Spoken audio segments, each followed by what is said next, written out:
AI Historic Expeditions presents 15 incredible women who will inspire and amaze you. Let's start this video with a woman who truly earned her title of the Great, Catherine the Great.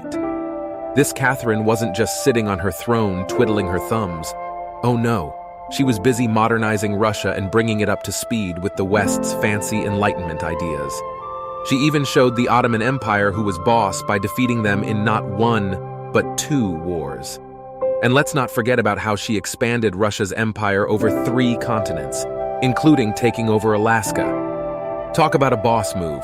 Overall, Catherine's rule is known as the Golden Age of the Russian Empire, and it's not hard to see why. Annie Londonderry reinvented herself as a globe-trotting cyclist. She reportedly challenged 2 wealthy Boston men who bet tens of thousands of dollars that no woman could cycle around the world in just 15 months. Armed with just a bicycle, a pearl-handled pistol, and some extra bloomers for the road, Londonderry set off on her journey in 1894. Despite facing injuries and setbacks, she successfully completed her trip with 14 days to spare. She hopped from country to country, visiting exotic cities like Alexandria, Saigon, Hong Kong, and Kobe. F. Scott Fitzgerald once said, "My greatest muse is my wife Zelda, who inspires me with her fine and unapologetic selfishness and her ability to put a chill down my spine." Zelda's words and writings were used by F. Scott Fitzgerald in his books, and she knew it. In a review of her husband's novel The Beautiful and the Damned, she hilariously wrote, "Plagiarism begins at home." F. Scott would go through her letters and diaries for ideas, some of which Zelda would recognize in his books. In fact, one of the most famous lines from Gatsby came from Zelda herself when she found out the gender of her baby. "I hope it's a beautiful fool, a beautiful little fool."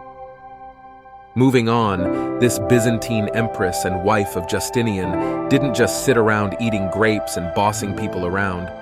Oh no, she actually did something useful. Theodora was all about women's rights, and she fought hard to make sure that gals had a say in their own marriages and dowries. And if that wasn't enough, she was also the queen of anti-rape legislation. Finally, Theodora was a champion for young girls who were forced into sexual slavery. She didn't just talk the talk, she walked the walk, and she made sure that these girls were protected and taken care of. Zenobia was a 3rd century queen of the Palmyrene Empire in Syria. Her reign spanned from Ankara to Upper Egypt, but despite all her success, she still technically answered to Rome. Zenobia was known for being an intellectual monarch who welcomed scholars and philosophers to her court and protected religious minorities. She maintained a diverse empire until her death in 274, leaving behind a legacy that's inspired everyone from historians to artists to novelists. Zenobia died after 274, and many tales have been recorded about her fate. She's basically a rock star in Syria. Once upon a time, there was this total badass chick named Rani of Jhansi. She was born in Varanasi, and as fate would have it, married the Maharaja of Jhansi. When her hubby passed away, Rani wasn't about to just sit around and twiddle her thumbs. No way, Jose. She took charge and led her army in the Indian Rebellion of 1857 against those pesky Brits from the East India Company. Even though she was up against a gazillion soldiers, she didn't back down and fought like a lioness. She was so brave that even her enemies couldn't help but be impressed. And she inspired others to join her cause, because who wouldn't want to fight alongside a fierce queen like her? So, there was this super cool lady named Mary Wollstonecraft who wrote a book called Vindication of the Rights of Woman back in the day. But here's the thing, people in the 1790s were total prudes and couldn't handle a woman talking about the organs of reproduction. But you know what? Mary didn't give a hoot. She argued that women deserved better education and opportunities. Interesting fact, Mary Wollstonecraft wrote a book about the rights of men before she wrote her more famous book on women's rights. Despite the revolutionary ideas contained in A Vindication of the Rights of Woman, the book received favorable reviews and became a bestseller. Get ready for a history lesson that'll blow your mind. Fatima al-Fihriya was a boss lady from Tunisia who knew how to get things done. She inherited a ton of money from her dad and husband, and decided to put it to good use by building a mosque in Fez, Morocco. But she didn't stop there. Nope, she turned that mosque into a university, the oldest one in the world. The Muslim community in Fez was growing like crazy, and al-Fihriya knew they needed a place to gather and learn. So she went ahead and built them a religious institution that later turned into the biggest Arab university in all of North Africa. Picture this. It's April 5th, 1761, and Sybil Ludington is born into the family of a war veteran. When she hears that the British troops are attacking Danbury, Connecticut, she doesn't just sit around twiddling her thumbs like some other people. Nope. She takes matters into her own hands and rides through the pouring rain on horseback for a whopping 40 miles to warn the countryside of the impending invasion. And guess what? Her ride was a success. When she returned home, she was greeted by hundreds of troops assembled in front of her house. So let's give a round of applause for this teenage revolutionary badass who deserves way more recognition than she's been given. Hatshepsut was not your average Egyptian queen. She was a real boss lady.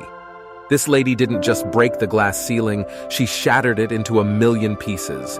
She was so powerful that she didn't even settle for the title of queen. She took on the full regalia of a pharaoh. And boy did she rock it. She didn't let gender norms hold her back from leading successful military campaigns, creating monumental building projects, and establishing strong trade relationships. But wait, there's more.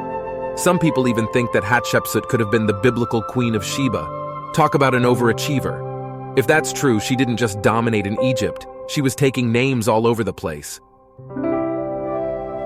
Galla Placidia was the daughter of a mighty emperor, Theodosius I, and his second wife, Galla. Later on, the Visigoths took her captive and dragged her all the way to Gaul. There, she married their leader, Atholf, in a traditional Roman wedding ceremony. After Atholf died, Placidia was finally released and reluctantly married to a Roman general named Constantius. After Constantius's death, Placidia and her children had a quarrel with her brother and fled to Constantinople. Later, her son was recognized as the Western Emperor, and Placidia served as his regent for 12 years.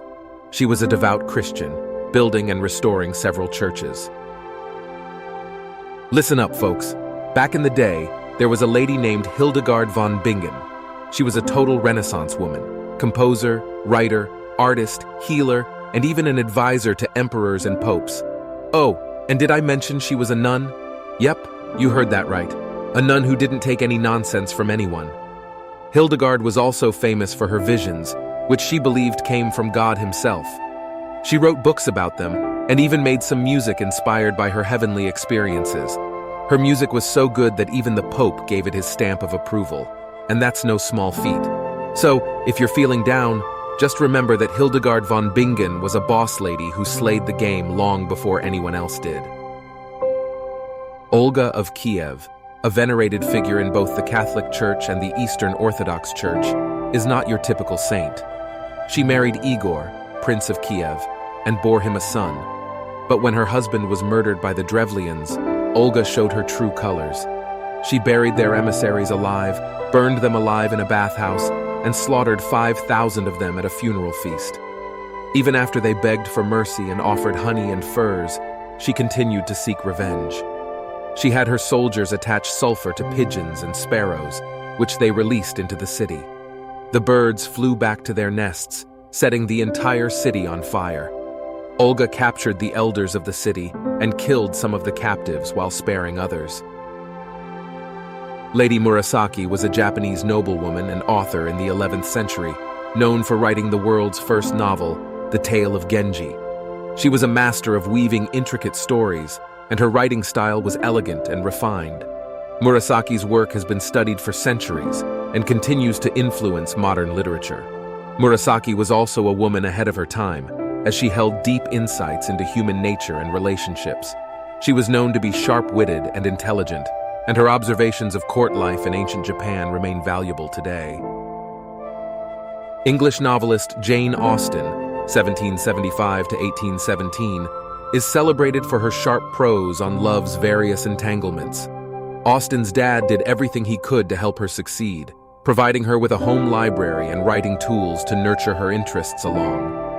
Her works were published anonymously as female novelists were frowned upon at the time. Austen declined a proposal of marriage from Harris Bigwither, a financially prosperous childhood friend, because she did not love him. Austen's writing habits were severely disrupted after her family moved to Bath, and her father passed away in 1805. She resumed her career once her home life was stable after moving into property owned by her brother. Austen was an accomplished home brewer, and some believe her death was a result of being poisoned.